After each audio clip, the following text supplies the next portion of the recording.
Good morning everyone, कैसे हो आप लोग? आई होप सब लोग अच्छे होंगे, है ना। तो चलिए आज का टॉपिक आपको दिख ही रहा है, क्या है बच्चों? ट्रिग्नोमेट्री।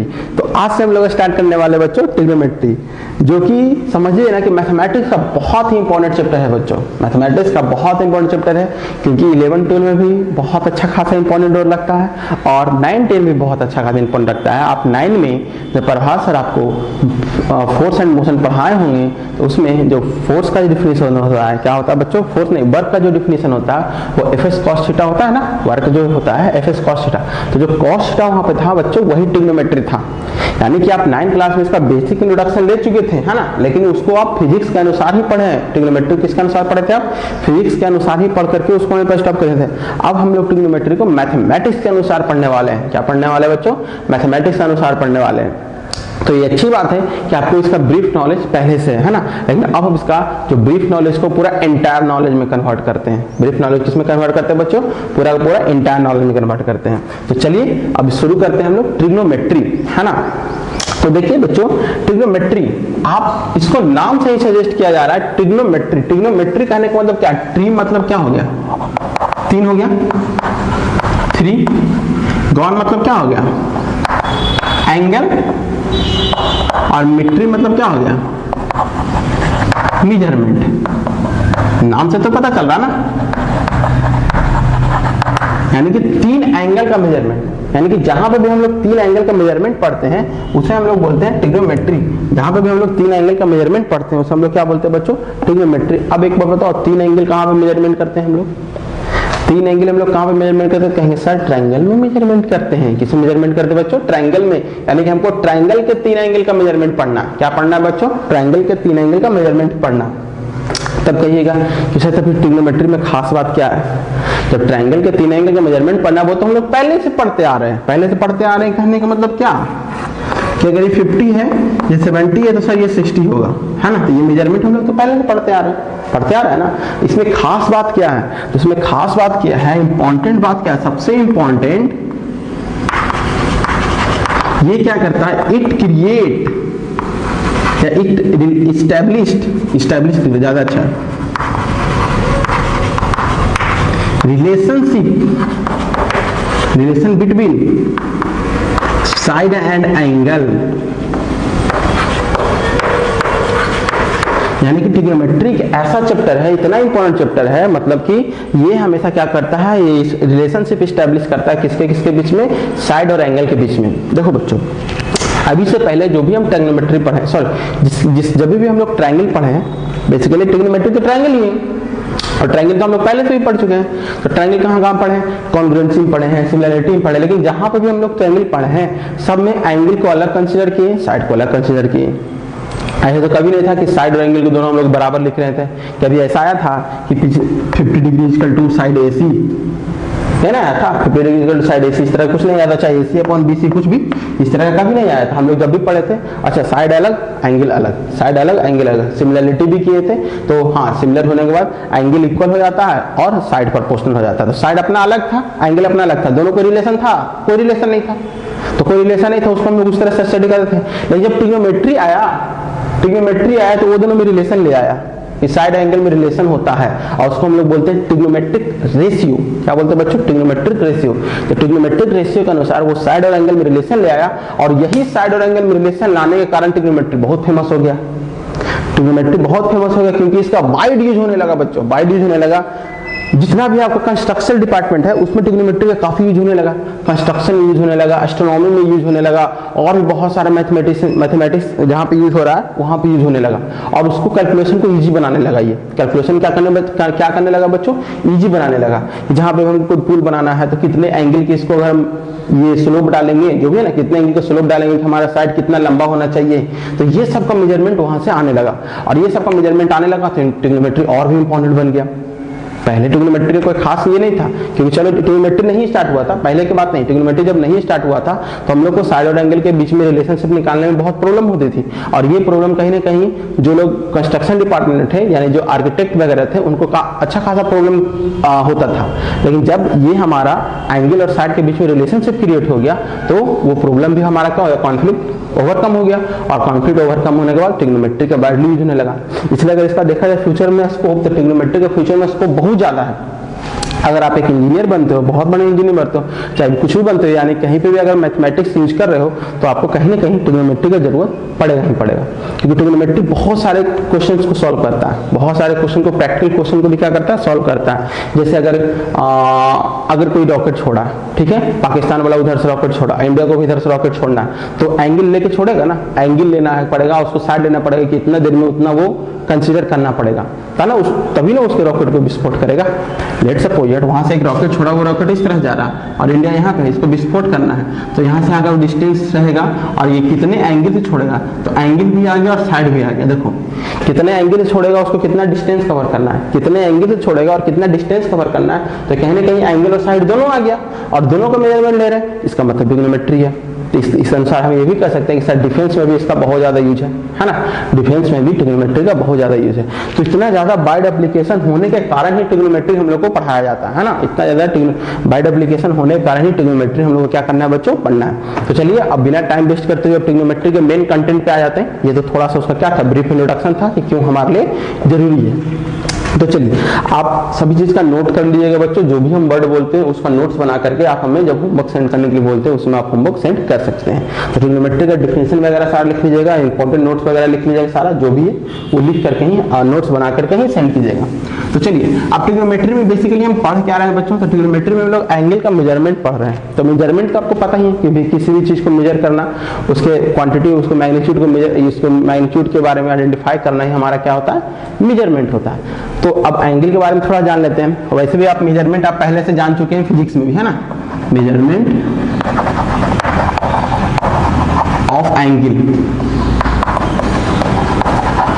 मेजरमेंट ऑफ क्या है, एंगल। तो measurement is nothing but it is the calculate the magnitude of the particular thing. Magnitude मतलब क्या, कि वो कितना जा रहा है ना, मैग्नीट्यूड पढ़ा ना फिजिक्स में कि वो कितना जा रहा है। जैसे हम 5 मीटर गए तो 5 मीटर मेजरमेंट हमारा हो गया, तो 5 जो हमारा हो गया वो मैग्नीट्यूड हो गया और मेजरमेंट हमारा क्या हो गया, 5 मीटर हो गया, तो वही हमारा क्या हो गया, मेजरमेंट। अब एंगल क्या है तो एंगल को दो तरह से, एंगल को जो डिफाइन कर रहे हैं बच्चों वो ध्यान से देखिएगा कि एंगल हमारे पास क्या है, the amount of rotation, the amount of rotation between initial rate to final rate। अब कहिएगा ये क्या है, तो देखिए ध्यान से, अगर हम एक रे ये लेते हैं और एक रे ये लेते हैं तो इन दोनों के बीच में जो अमाउंट ऑफ रोटेशन है, देखो ये अमाउंट ऑफ रोटेट इतना नहीं कर रहा है, जो अमाउंट ऑफ रोटेशन है उसी हम लोग क्या बोलते हैं, एंगल। जो अमाउंट ऑफ रोटेशन है उसे हम लोग क्या बोलते हैं बच्चों, एंगल। इधर क्लियर है ना, the amount of rotation between initial रे टू द फाइनल रे इज कॉल्ड एंगल। अच्छा इसमें भी एक चीज और है कि अगर इसको हम क्लॉकवाइज लेंगे तो हमारा नेगेटिव एंगल काउंट होगा और एंटी क्लॉकवाइज लेंगे तो नेगेटिव एंगल काउंट होगा और एंटी क्लॉकवाइज हमारा क्या काउंट होगा बच्चों, पॉजिटिव एंगल काउंट होगा। यानी कि इसको देखिए थोड़ा सा, तो ये किस डायरेक्शन में है, ये जो डायरेक्शन है ये आपका क्या है, एंटी क्लॉकवाइज है ना। क्लॉकवाइज का डायरेक्शन कुछ ही रहता है, इस तरह से रहता है क्लॉकवाइज, ठीक है, और एंटी क्लॉकवाइज क्या रहेगा, ये रहेगा, है ना।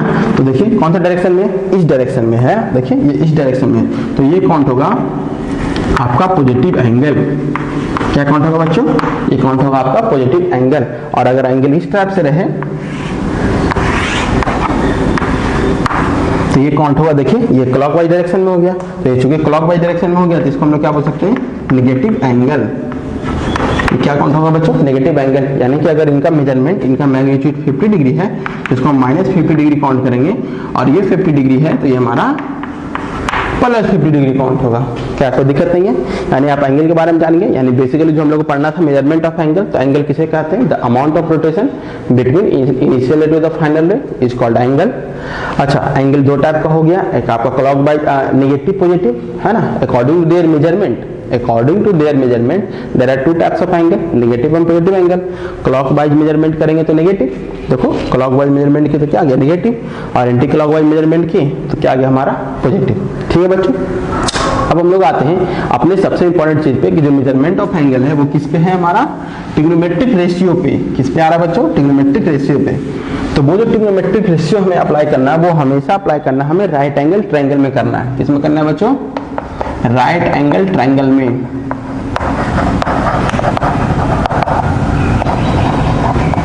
Trigonometric ratio. ध्यान से देखिएगा बच्चों, बहुत इंपॉर्टेंट चीज हम बता रहे हैं, यानी ट्रिग्नोमेट्री का समझिए ये हार्ट है, इसी पे सब कुछ बनता है, तो फिर नहीं होगा। जब हम बताने वाले हैं यही ट्रिग्नोमेट्री का बेसिक चीज है और इंपॉर्टेंट चीज है, इसको हम अच्छे से अंडरस्टैंड कीजिए। जैसे अगर एक हम राइट एंगल ट्रायंगल लिए जिसमें अगर angle B equal to 90 degree है, ठीक है, तो एंगल बी के सामने का जो साइड होगा वो हाइपोटेनस कहलाएगा। एंगल बी के जो 90 डिग्री, एंगल बी के यानी कि 90 डिग्री के सामने का साइड क्या कहलाएगा, हमेशा हाइपोटेनस, जानते हैं। अच्छा, अगर हम मान लिया जाए एंगल ए या एंगल सी कंसीडर करें, एक सेकंड के लिए एंगल सी को कंसीडर करते हैं, जो एंगल सी को कंसीडर करते हैं उसको बोलते हैं थीटा। लेट सपोज किए एंगल सी को क्या किया बच्चों, कंसीडर किया, उसको हम लोग क्या बोले, थीटा। तो थीटा के सामने जो भी हमारा साइड होगा उसे बोलेंगे परपेंडिकुलर। थीटा के सामने जो भी हमारा साइड होगा क्या कहलाएगा बच्चों, परपेंडिकुलर। और जो बच गया जो हमारा क्या कहलाएगा, बेस। जो क्या बच गया वो हमारा क्या कहलाएगा, बेस। ऐसे करते हैं, इसको थोड़ा सा पी क्यू आर लिख लेते हैं ट्रायंगल को, अब ज्यादा अच्छा रहेगा। पी क्यू आर, यानी कि आपके पास angle Q equal to 90 degree है और एंगल आर इक्वल टू क्या है, थीटा है ना। एंगल आर इक्वल टू क्या है बच्चों, थीटा है। और हाइपोटेनस क्या है आपके पास, हाइपोटेनस है पी आर। परपेंडिकुलर आपके पास क्या है, पी क्यू। और आपके पास बेस क्या है बच्चों, क्यू आर। ठीक है, ये है आपका in right angle triangle P Q R में, in right angle triangle P Q R में। अब हम लोग जो 6 ट्रिग्नोमेट्रिक रेशियो को डिफाइन किया गया है ना, जो 6 ट्रिग्नोमेट्रिक रेशियो को डिफाइन किया गया, पहले से बताया गया है कि अगर ये साइन है तो किसके किसके बीच में रिलेशनशिप क्रिएट करता है, कोसाइन है तो वो किसके किसके बीच में रिलेशनशिप क्रिएट करता है ना, ये बताया गया है। तो जो साइन थीटा, तुम ध्यान से देखिए, आप जो साइन थीटा है, देखिए साइन का मतलब क्या है, रेशियो क्रिएट कर रहा है। साइन का मतलब क्या है, रेशियो क्रिएट कर रहा है। थीटा का मतलब क्या, इस एंगल का, यानी आर एंगल का।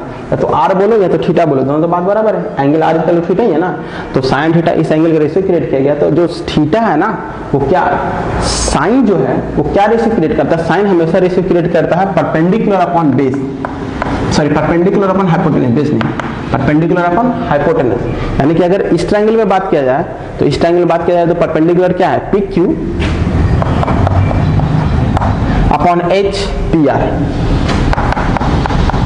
यानी कि sine theta P Q upon P R. इसको इस तरह से भी लिख सकते हैं, अगर इसको आप इस तरह से लिखना चाहें, ये तो साइन थीटा का वैल्यू होगा P Q upon P H, और यानी साइन आर है ना, इस ट्रायंगल में बात किया जाए तो साइन आर का जो वैल्यू होगा वो होगा P Q upon P R. इस तरह से लिखिए, ज्यादा अच्छा है।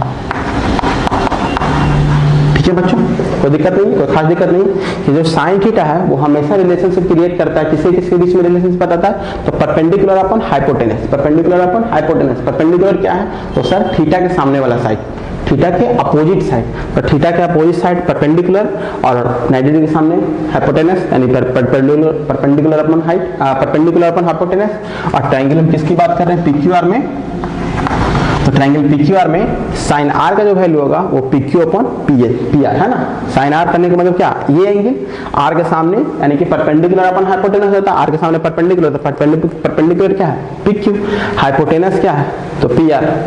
तो खास दिक्कत नहीं है। अच्छा, इसके बाद आता है कोसाइन। कौन सा रेशियो आता है बच्चों, कोसाइन थीटा। ये होता है हमारा बी अपॉन एच। क्या होता है बच्चों, बी अपॉन एच। तो अगर हम थीटा की जगह पर हम यहाँ पे आर पुट करें, ट्रायंगल पी क्यू आर में कंसीडर करें, तो कॉस थीटा, देखो साइन का शॉर्टकट ये साइन हो गया, कोसाइन का शॉर्टकट कॉस थीटा हो गया। कॉस के फॉर्म में लिख सकते हैं, कोसाइन क्या लिख सकते हैं, कॉस लिख सकते हैं। तो यहाँ पे लिखो कॉस आर ना, थीटा जब हम आर लिख रहे हैं तो कॉस आर करने का मतलब क्या है, कॉस आर करने का मतलब बेस अपॉन हाइपोटेनस। तो बेस क्या है बच्चों, तो बेस तो हमारा क्यू आर है, बेस हमारा क्या है, क्यू आर। और हाइपोटेनस क्या है बच्चों, हाइपोटेनस है पी आर, तो उसको हम लोग लिखेंगे पी आर।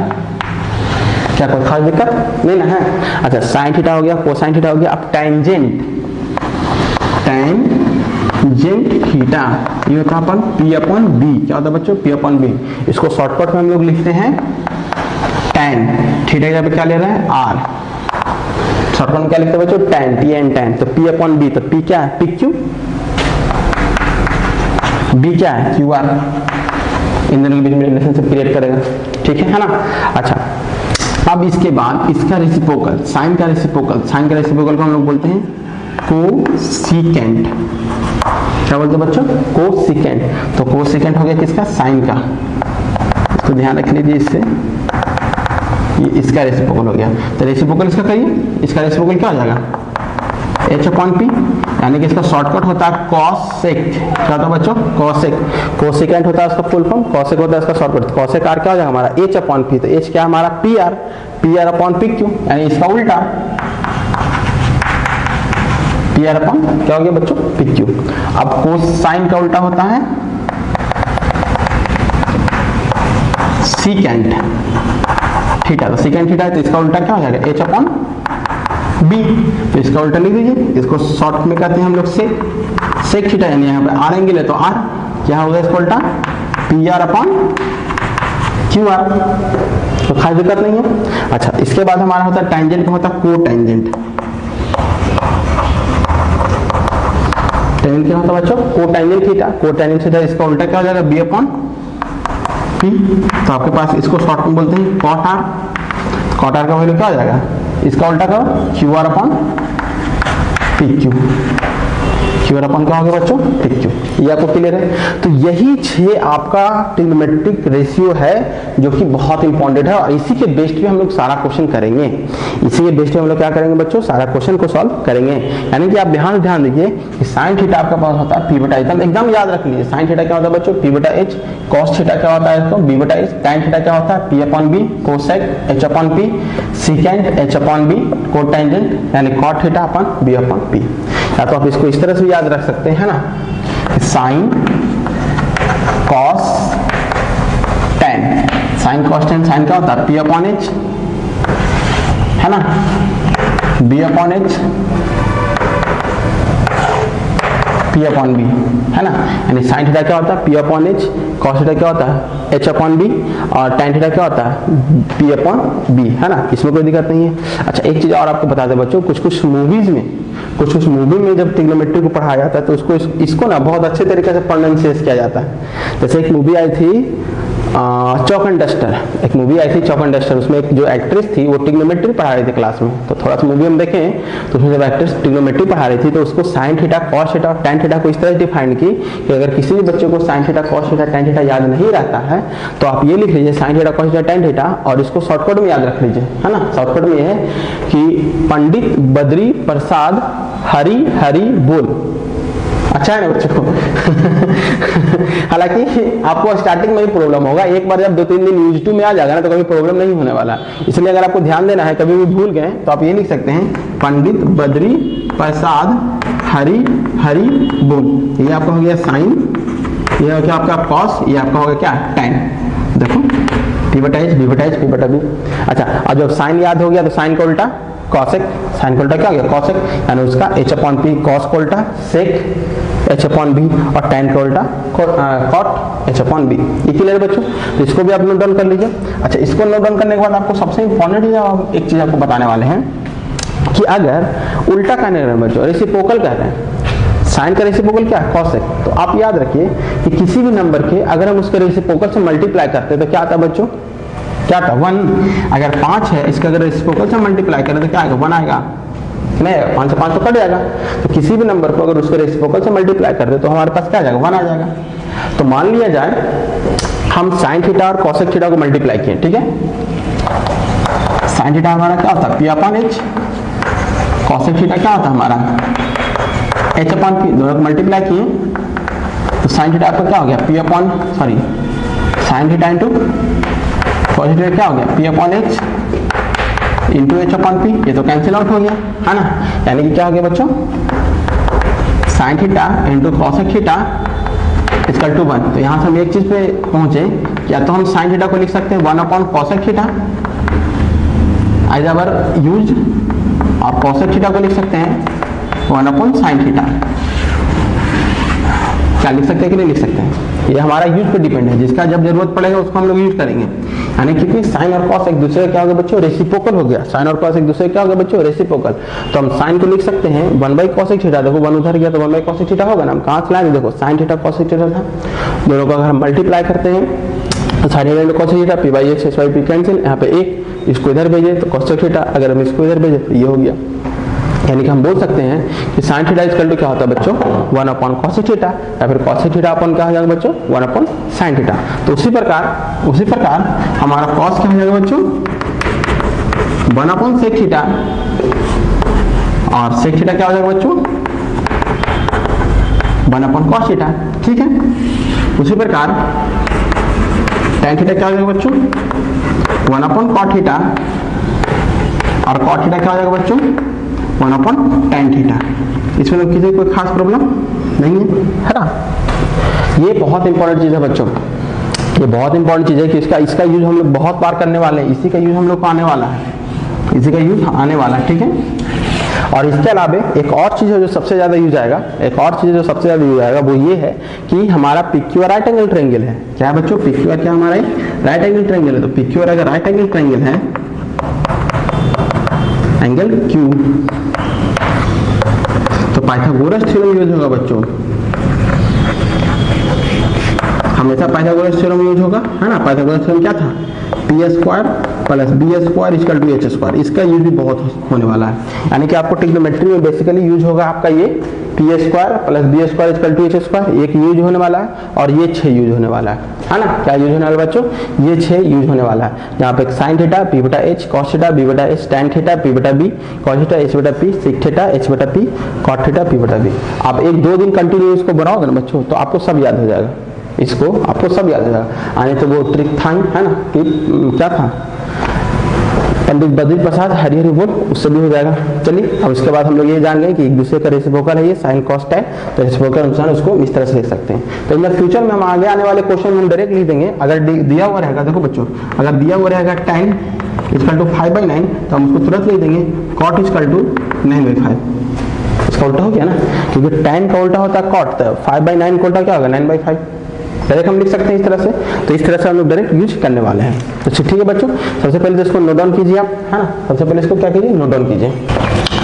तो चलिए बच्चों क्वेश्चन की तरफ बढ़ते हैं, है ना। उतना तो क्लियर हो गया। अब उसके बेस पे जो भी क्वेश्चन है फंक्शन एक्सरसाइज, उसमें हम लोग वर्क करते हैं कि in triangle ABC angle A = 90 degree दिया हुआ बच्चों, ठीक है। AB = 12 centimetre, AC = 5 centimetre, find all T ratio. Find क्या करना है बच्चों, ऑल T रेशियो फाइंड करना है। सबसे पहले इसका फिगर बनाओ। फिगर बनाने में पता चला एंगल A 90 डिग्री है, BC, है ना, एंगल ABC। अच्छा, फाइंड ऑल T रेशियो किसके है, ऑफ एंगल B। ऑफ किसका लेना बच्चों, ऑफ एंगल B पे हमारा क्या लेना है, T रेशियो लेना। तो यहाँ पे ऐसा करते हैं, इसको हम B कंसीडर कर लेते हैं, ज्यादा अच्छा रहेगा, और यहाँ पे लिख लेते हैं C। तो in a triangle ABC angle A = 90 degree, AB = 12 centimetre, AB कितना है 12 centimetre, AC 5 centimetre, find all T6 ratio, find all 6 T ratio of angle B, यानी एंगल B का छेवों के छेवों ट्रिग्नोमेट्रिक रेशियो निकालना है। किसे निकालना है बच्चों, एंगल B का। तो एंगल B आपके पास क्या है, ये है। तो इसको एक्सप्लेन के लिए हम थीटा मान लेते हैं। क्या मान लिया बच्चों, थीटा मान लिया। अब देखो कितना इंपॉर्टेंट इजी है। सबसे पहले ये 12 ये 5, सबसे पहले BC निकल जाएगा पाइथागोरस थ्योरम से, यानी कि ये थीटा है, तो ये हमारा क्या है, परपेंडिकुलर, ये हो गया बेस, ये हो गया हाइपोटेनस। तो ट्रायंगल ABC में, है ना, angle A = 90 degree by Pythagoras theorem, by Pythagoras theorem triangle क्या हो जाएगा, p² + b² = h², है ना। p² का वैल्यू क्या, 5 का स्क्वायर + 12 का स्क्वायर = h²। तो ये हो जाएगा 144 और प्लस 25 = h², है ना। तो 169, तो 13 = h। 13 = क्या आ जाएगा बच्चों, h, है ना। इसका स्क्वायर रूट करेंगे तो हमारे पास क्या आ जाएगा, 13 आ जाएगा। वैसे भी ये निकालना कोई बहुत बड़ा चीज नहीं, ये बहुत बार आप निकाल चुके हैं। तो इसका वैल्यू क्या हो गया आपका 13 सेंटीमीटर। क्या हो गया बच्चों, 13 सेंटीमीटर। ये क्लियर है। तो हम बोले थे ना कि पाइथागोरस थ्योरम भी काफी यूज होने वाला है। क्या यूज होने वाला बच्चों, पाइथागोरस थ्योरम। अब 6 का 6 में ट्रिग्नोमेट्रिक रेशियो निकालना। सबसे पहले तो निकालिए sin थीटा क्या होता है, p/h। p का वैल्यू, डायरेक्ट p का वैल्यू देखो, थीटा ये है तो b का वैल्यू ये होगा, थीटा के सामने परपेंडिकुलर 5 और बेस क्या है 12, 5/12। तो साथ ही साथ तुरंत कॉसेक निकाल लीजिए। अब कॉसेक क्या होता है, क्योंकि साइन का रेसिप्रोकल होता है कॉसेक, तो इसको हम लोग डायरेक्ट क्या ले सकते हैं, 12/5 डायरेक्ट, है ना, डायरेक्ट हम लोग निकाल सकते हैं। अच्छा, साइन के बाद क्या निकालेंगे हम लोग, cos थीटा। cos क्या होता है, b/h। अब b क्या है बच्चों, तो b आपका है 12, h अपन क्या h 13, है ना। ये ध्यान रखना है कि थीटा के सामने परपेंडिकुलर, 90 डिग्री के सामने हाइपोटेनस, और जो बच गया जो बेस, तो बेस यही ना हुआ 12/13। तो cos का उल्टा sec 13/12। उसके बाद आपको क्या हो गया, tan tan क्या होता है बच्चों, p अपॉन बी। तो p अपॉन बी, तो p क्या है बच्चों, p है आपका 5/12, तो इसको आप लिख सकते हैं 5/12 लिखिए। और cot क्या हो गया बच्चों, डायरेक्ट इसका रेसिप्रोकल, अच्छा 5 नहीं 12 हो गया ना, हाँ ठीक तो है। h सॉरी एक बच्चों ध्यान दो, साइन अपॉन साइन थीटा इसका लिख p अपॉन h लिखे हैं, तो 13 सेंटीमीटर है ना ये, इसको 13 कंसीडर करो। ये होता है ऑफलाइन क्लास और ऑनलाइन क्लास में मिस्टेक। अगर ऑफलाइन क्लास में रहता तो आप लोग डायरेक्ट यहाँ पे बताते कि सर यहाँ पे तो 13 होगा, और ऑनलाइन क्लास में जब तक हम देखेंगे नहीं, जब तक हमको पता नहीं चलेगा, क्योंकि मिस्टेक तो सबसे हो जाता बच्चों, है ना, मिस्टेक्स तो सबसे हो जाता, मिस्टेक्स तो माइनर है। चलिए, मिस्टेक्स को सुधारना ही बहुत बड़ी बात है, मिस्टेक्स करना कोई बहुत बड़ी बात नहीं है, मिस्टेक्स करना is not a mistake, mistake करना कोई गलती नहीं है, हाँ लेकिन मिस्टेक को आप सुधारते नहीं है तो वो आपके लिए सबसे बड़ा गलती है। चलिए, अपार्ट फ्रॉम दैट, तो p अपॉन बी 5/12 और cot थीटा क्या हो जाएगा आपके पास 12/5, तो ये हो गया आपका टी रेशियो, तो सारा टी रेशियो। तो इसी प्रकार आपको कुछ ना कुछ दिया रहेगा, आपको निकालना रहेगा सारा का सारा टी रेशियो। इसी प्रकार आपको कुछ ना कुछ दिया रहेगा, आपको सारा का सारा क्या निकालना रहेगा बच्चों, टी रेशियो निकालना रहेगा। ये तो आपको इसमें दिया हुआ था। अगले बार में इस सभी में से कोई एक टी रेशियो दे देगा, इन सभी में से कोई एक टी रेशियो दे देगा और कहेगा आपको कि सारा का सारा टी रेशियो निकालिए। जैसे अगर आपके पास क्वेश्चन में ये दे देगा इस तरह से, ये क्लियर बच्चों, इसको इरेज करते हैं, है ना। चलिए, इसे नोट डाउन कर ही लिए हैं। तो अगर आपके पास क्वेश्चन में अब इस बार इस प्रकार दे दे, कहे कि साइन a इक्वल टू 3/5 है, तो find other T ratio. Sine a equal to क्या दिया हुआ 3/5 है, तो फाइंड अदर टी रेशियो निकालना है। तो साइन का दे दिया, इसका मतलब हमें और 5 निकालना है। तो सबसे पहले आंख बंद करके निकाल लीजिए ना, कॉसेक का साइन का पता चल गया, तो कॉसेक का क्या होगा 5/3 हो गया, कोई दिक्कत नहीं है, क्योंकि साइन का उल्टा कॉसेक होता है। अच्छा, ये क्या है p और ये क्या है हाइपोटेनस, यानी परपेंडिकुलर अपन हाइपोटेनस दिया हुआ हमें, यानी p और h का वैल्यू दिया हुआ था। सबसे पहले हम पाइथागोरस थ्योरम से हम जानते हैं p² + b² = h²। p का वैल्यू क्या है बच्चों 3, और b का वैल्यू क्या है बच्चों b², h का वैल्यू क्या है 5², ठीक है। 9 + b² = 25, यानी b² = 16 और b² = 4, b का वैल्यू कितना हो जाएगा 4। तो आपको एक छोटा सा चीज ध्यान देना है बच्चों, एक छोटा सा चीज ध्यान देना, क्या हम वो कैलकुलेशन किए वो हम सही कैलकुलेशन किए हैं कि p² + b² = 2h², p का वैल्यू 3 और h का वैल्यू 5 पुट करके उसको हम सॉल्व कर लिए, b का वैल्यू 4 आया, तो क्या कैलकुलेशन सही है? तो ये कैलकुलेशन सही नहीं है। अब आप बोलिएगा सर क्यों, सही तो है कैलकुलेशन, तो क्यों सही नहीं है वो ध्यान दीजिए। यहाँ पे ये रेशियो है 3/5, यानी कि यहाँ पे हमारे पास क्या 3/5 है, ये आएगा आंसर सही 4, इसमें कोई दिक्कत नहीं है। यहाँ पे हमारे पास क्या 3/5। तो सबसे पहले जब भी कोई टर्म रेशियो में रहता है तो उसे हम लोग क्या निकालते हैं बच्चों, उसका मल्टीप्लायर निकालते हैं। क्या निकालते हैं बच्चों, उसका हम लोग मल्टीप्लायर, यानी कि रेशियो का मल्टीप्लायर हम लोग पहले पता करते हैं। यानी कि अब हमारे पास ये 3 नहीं, ये 3x होगा, और ये 5 नहीं, हमारे पास क्या होगा 5x होगा।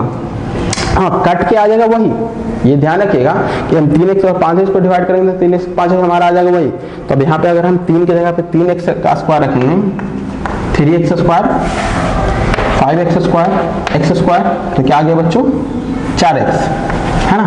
कितना आ गया, b का वैल्यू क्या आ गया बच्चों 4x। तो हमेशा ध्यान रखिए b का वैल्यू क्या आ गया आपके पास 4x। हमेशा रेशियो को बनाना सॉल्व करना होता है, तो रेशियो को सॉल्व करने के लिए सबसे पहले उसका हम एक मल्टीप्लायर लेते हैं।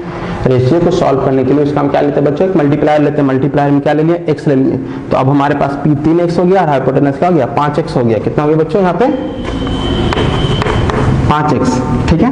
अब इसको सॉल्व किया तो b का वैल्यू क्या आ गया 4x आ गया। तब निकालिए जो निकालना है। cos थीटा क्या होता है b/h, b का वैल्यू 4x बटा 5x, 4/5। तो cos थीटा का उल्टा से जिसका उल्टा उसको सबसे पहले लिखेंगे, तो ये क्या होगा 5/4। फिर tan थीटा p/b, p क्या है 3x/4x, यानी कि 3/4। तो cot थीटा क्या हो जाएगा, cot थीटा tan का उल्टा क्या होगा 4/3। बस, तो ये ध्यान रखिएगा, उसको x मान के चलेंगे। हाँ, अगर नहीं भी मानते हैं, एक सेकंड के लिए अगर ये सब क्वेश्चन के लिए x नहीं मानते हैं तो आएगा आपका आंसर सेम, आएगा आंसर आपका सेम। लेकिन इन द फ्यूचर कुछ क्वेश्चन में आपको प्रॉब्लम हो जाएगा। इन द फ्यूचर में कुछ क्वेश्चन में आप अगर x मान कर नहीं चलेगा तो प्रॉब्लम हो जाएगा। तो उससे बढ़िया है कि x मान के चलेंगे। हालांकि अभी तो चलिए कंसीडर कर रहे हैं, लेकिन आप जैसे जैसे यूज टू हो जाइएगा ना, बनाते बनाते यूज टू हो जाइएगा, तो डायरेक्ट कहिएगा अच्छा साइन थीटा इक्वल 3/4 है, यानी cos थीटा आपका 4/5 होगा। क्यों? क्योंकि 3 प्लस 3, ये यहाँ देखेंगे कि 3 का स्क्वायर प्लस 4 का स्क्वायर करेंगे तब ना 5 का स्क्वायर आएगा। 3 का स्क्वायर करेंगे और प्लस 4 का स्क्वायर करेंगे तभी 5 का स्क्वायर होगा। तो बनाते बनाते यूज टू हो जाएगा बच्चों, बनाते बनाते क्या हो जाएगा, आप यूज टू हो जाएगा। तो डायरेक्ट आप लीजिएगा साइन इक्वल टू 3/5, तो कॉस इक्वल टू 4/5। क्लियर है? चलिए अब एक दो क्वेश्चन और कर लेते हैं इसी के बेस्ट पे हम लोग, है ना। जितना ज्यादा क्वेश्चन करेंगे उतना ज्यादा हम लोग के लिए बेनिफिट है। एक क्वेश्चन है, इसको इरेज करते हैं बच्चों, है ना, इसको इरेज करते हैं, इसको भी इरेज नहीं किया ना अभी। ये क्वेश्चन क्लियर हो गया बच्चों। क्वेश्चन नंबर 3 देख लेते हैं थोड़ा सा, एक है ना, दिया हुआ है sine A equal to 1/3, find करना है आपको cos A into cos A के plus cos A into cos A के plus tan A into sec A. तो क्या आपसे नहीं फाइंड आउट होगा? यानी कि सबसे पहले आप जो जितना जितना टी रेशियो का यूज हो रहा है बच्चों, उतना उतना टी रेशियो का वैल्यू निकाल लीजिए। यानी साइन ए का वैल्यू दिया हुआ है 1/3, साइन ए का वैल्यू क्या दिया हुआ बच्चों 1/3, और फाइंड करना है हमें ये। तो अगर साइन ए दिया हुआ 1/3 तो cos ए तुरंत हम निकालेंगे। देखो कैसे cos ए तुरंत निकालेंगे। यहाँ पे आपका हो गया, मान लीजिए ये ए एंगल हो गया। ए एंगल नहीं भी लिखेंगे तो कोई दिक्कत नहीं है, ए एंगल नहीं भी लिखे, सबसे पहले हम cos निकाल लेते हैं ना। cos क्या होता है हमारा p² plus b² equal to h²। ठीक है, अगर हम x नहीं भी कंसीडर करेंगे यहाँ पे तो चलेगा, लेकिन हम लोग समझ गए थे कि x कंसीडर करना हमें जरूरी है। x कंसीडर करना क्या है बच्चों, जरूरी है। तो p का वैल्यू कितना 1, b² नहीं पता, 3 का स्क्वायर हो गया 9, तो b² हो गया कितना हमारे पास 8, यानी b का वैल्यू हो गया 2√2x। अगर x देखा जाए, अगर x मानेंगे तो हमारे पास क्या जाएगा, x नहीं मानेंगे तो चलिए रहने देते हैं फिलहाल। तो यानी 1 प्लस 2√2 का स्क्वायर करेंगे तो 3 का स्क्वायर आ जाएगा, है ना। 1 प्लस 2√2 का स्क्वायर करेंगे तो 3 का स्क्वायर आ जाएगा। चलिए अब जो क्वेश्चन करते हैं, cos A into cos A के plus tan A into sec A. तो cos ए का वैल्यू क्या बच्चों, cos ए हमारा क्या होता है b/h, है ना, b/h, जिसमें हमारा परपेंडिकुलर क्या है, परपेंडिकुलर है 1, हाइपोटेनस हमारे पास 3, तो b/h तो 2√2/3। cos ए के इसका उल्टा ही हो जाएगा ना, 3/1। tan हमारा क्या है p/b, देखो 1/2√2। एकदम ध्यान रखना कि tan किसे कहते हैं तो p/b। sec ए हमारा cos का उल्टा, cos ये हमारा है ना, cos का उल्टा क्या होगा 3, तो सेम, हाँ ठीक तो है। cos का वैल्यू हमारा हो जाएगा h/b, सही है, 3/2√2 sec ए हो गया आपका। अच्छा, इस 3 कैंसिल आउट हो गया बच्चों, 1/2√2 प्लस 3√2, इसको सॉल्व करोगे तो आपके पास क्या आ जाएगा 2√2 प्लस 3, इसको मल्टीप्लाई करो कितना आ गया 8। ठीक है, 8 आपका क्या हो गया एलसीएम हो गया, तो 16√2 प्लस 3, हाँ तो बस इतना ही रहेगा, 16√2 प्लस 3 ये हो जाएगा आपका आंसर, है ना। आंसर क्या हो जाएगा 16√2 प्लस 3 डिवाइड बाई 8 हो जाएगा। तो ये हो गया इसका वैल्यू। यानी कि अब आपके पास इस टाइप का क्वेश्चन आएगा, किसी भी एक ट्रिग्नोमेट्रिक रेशियो का वैल्यू दिया रहेगा और पूरे ट्रिग्नोमेट्री में इस तरह से कोई कॉन्सेप्ट रहेगा, तो आई थिंक कि अब आपसे बन जाना चाहिए, है ना। आई थिंक कि अब आपसे क्या होना चाहिए, बन जाना चाहिए। एक काम करो बच्चों, एक क्वेश्चन हम देते हैं, उसको आप बनाओ, है ना। एक क्वेश्चन देते हैं, उसको आप ट्राई करो, वीडियो पॉज करके जरूर बनाने की कोशिश करना। cos A इक्वल टू 2 है, cos A इक्वल टू 2 है, फाइंड करना है 1/tan A, 1/tan A plus sin A 1 plus cos A। इसको फाइंड कीजिए ना, cos A का वैल्यू दिया हुआ है 2, आप फाइंड आउट करना है जो है 1/tan A plus sin A upon 1/cos A, इसको आप फाइंड आउट कीजिए। ठीक है, तो हम इसको इरेज करते हैं। सबसे पहले क्या कीजिएगा आप, सबसे पहले तो ऑल टी रेशियो निकालिएगा, जो जिसका जरूरत है उसका आप वैल्यू निकालिएगा। चलिए, अगर cos A का वैल्यू आपके पास क्या दिया हुआ 2, cos A का वैल्यू क्या दिया हुआ 2, तो कुछ नहीं तो 2/1 लिख सकते हैं। cos A का वैल्यू क्या होता है बच्चों h/p, क्योंकि cos किसका उल्टा है, sin का उल्टा। cos A किसका उल्टा है, sin का उल्टा, तो cos A का वैल्यू क्या होता है h/p 2/1। तो h को लिया जाए 2x और p को लिया जाए x, लिख सकते हैं ना, अगर क्योंकि हमारा ट्रिग्नोमेट्रिक रेशियो है, क्या बच्चों, ट्रिग्नोमेट्रिक रेशियो, तो x का मल्टीप्लायर होगा ही होगा। तो x का वैल्यू लिखे 2x और p का वैल्यू लिखे क्या, हम x मल्टीप्लाई कर दिए, यहाँ पे लिख दिए x is multiplier of ratio, ठीक है, x हमारा क्या है, रेशियो का मल्टीप्लायर है। चलिए तो x निकल गया, अब जल्दी से p निकाले तो बच्चों p square plus b square equal to x square होता है पाइथागोरस थ्योरम के अनुसार। b का तो वैल्यू पता ही नहीं है, ये x स्क्वायर हो गया, ये 2x का स्क्वायर करेंगे तो 4x स्क्वायर हो गया, तो b स्क्वायर हो गया हमारा 3x स्क्वायर हो गया, तो b का वैल्यू क्या हो गया हमारे पास, √3x हो गया। b का वैल्यू क्या हो गया बच्चों हमारे पास, √3x हो गया। अब इसका निकालना है, उसका निकालिए जल्दी से। जैसे सबसे पहले निकालना है tan है, tan हमारा होता है p अपॉन p, p का वैल्यू x अपॉन √3x, तो 1 अपॉन √3। tan के बाद हमारे पास क्या निकालना है, sin है, sin a निकालिए। sin a क्या होता है, sin तो इसका उल्टा ही हो जाएगा, उसमें टेंशन क्या लेना, 1/2, cos का उल्टा ही ना हो जाएगा, वो तो वहीं से पता चल गया। cos a निकालिए, cos a का वैल्यू क्या हो जाएगा, cos a का वैल्यू होता है b अपॉन h, तो √3x, h का वैल्यू क्या आपके पास, h का वैल्यू है 2x, तो √3/2 ये हो गया cos a का वैल्यू। अब हमें बेसिकली क्या करना है, सिंपली वैल्यू पुट कर देना, सिंपली क्या करना है बच्चों, वैल्यू पुट कर देना। तो सिंपली अगर हम वैल्यू पुट करते हैं यहाँ पे, तो हमारे पास क्या आ जाएगा, 1 अपॉन tan a का वैल्यू क्या, 1/√3, sin a का वैल्यू 1/2, और 1 अपॉन cos a का वैल्यू, तो 1 अपॉन cos a √3/2 है ना। तो अब इसको सिंपली सॉल्व करना है बच्चों, अब ये ज्यादा कुछ खास नहीं बचा, अब इसको सिंपली क्या करना है, सॉल्व करना था। अब सॉल्व तो आप भी कर सकते हैं, चलिए हम लोग भी करते हैं। तो ये रेसिप्रोकल के ऊपर क्या आ जाएगा, 3 आ जाएगा, है ना, ये रेसिप्रोकल के ऊपर 3 आ जाएगा, ये क्या आएगा 1/2 डिवाइड बाई 2, कोई खास दिक्कत नहीं, 2 से 2 तो कैंसिल हो गया।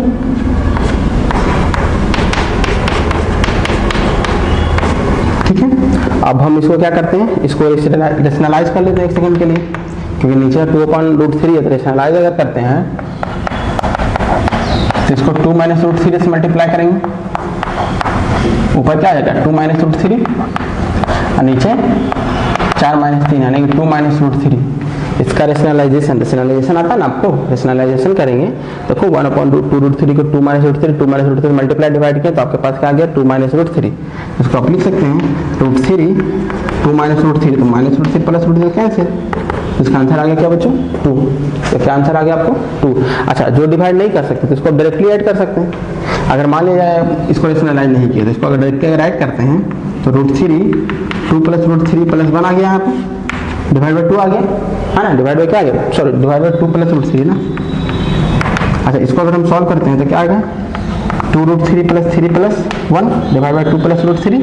हम ध्यान से देखते जाइए, ये क्या आ गया 2 अगर कॉमन लेते हैं यहाँ से तो ये तो 4 हो जाएगा, 2 + √3 हो जाएगा, ऐसे भी करके वही आ गया, थोड़ा सा लंबा चला गया। आपको अगर रेशनलाइज नहीं करना है तो इस तरीके से बनाइएगा, थोड़ा सा लंबा जाएगा लेकिन आपका आंसर सेम टू सेम आएगा, है ना। आपका आंसर क्या आएगा बच्चों, सेम टू सेम। तो चलिए आज के लिए इतना ही, है ना। डिस्क्रिप्शन में इतना आपको होमवर्क दे देंगे, आप इसको सॉल्व कर लीजिए, जितना भी जो भी PDF क्वेश्चन होगा उसको आप सॉल्व कर लीजिएगा, है ना, और उसके बाद इसको होमवर्क